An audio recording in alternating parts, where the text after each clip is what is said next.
Hello, and welcome to Revolution EHR's training video on recall reports. When you are logged into Revolution EHR, you will go into the Reports module. This is the bar graph icon in the top blue bar. You will access this from Patients and then Recall. The search type Patient Recall will allow you to search for all active recalls in the system. Now, you can use the parameters to narrow that down.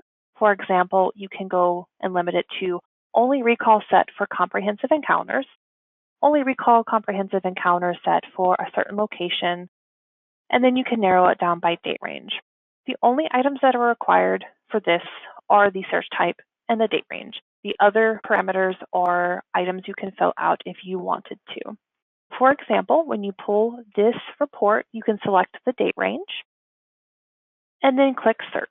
If you have recall set up for this specific date range, you will have them populate here. What I'm going to do is I'm actually going to remove these items and search again to see if I have any recalls. And here they are. The reason that they didn't pull up is they are not set for that appointment type that I chose. So these recalls are set for certain date ranges, certain appointment type, certain locations. Now that I've taken away those parameters, I can now see all of the patient recalls set between the date ranges that I have selected. Now, these are going to look for active recalls. They are not going to look for assigned recalls that connected up with the encounter that was booked. The next search type that is available is the encounter report. With this report, it will allow you to search for all encounter types that are set per certain date range. So this is not the next appointment, so it's not an appointment set. This is the encounter that the patient came in for and was seen for.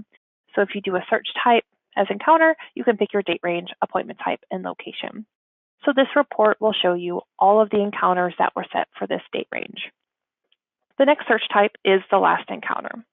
So this report is going to look for all recent encounters, so the last encounter a patient had. So if I were to search here, it's going to show you the most recent encounter that the patient has had within this date range. The next search type is last encounter, no appointment.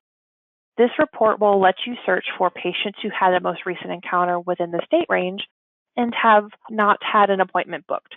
So they will have a last encounter that matches this date range, and within their patient file, you'll see in their exam history pod, there is nothing set for next appointment.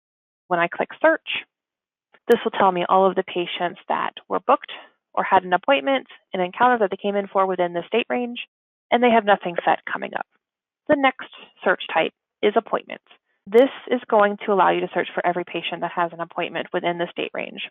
Now, a lot of offices don't actually use this appointment search because there is now a separate one within schedule and appointments. You can use this to narrow down your appointment searches a little bit further than you could on the patient recall reports. That completes our patient recall report video. Thank you.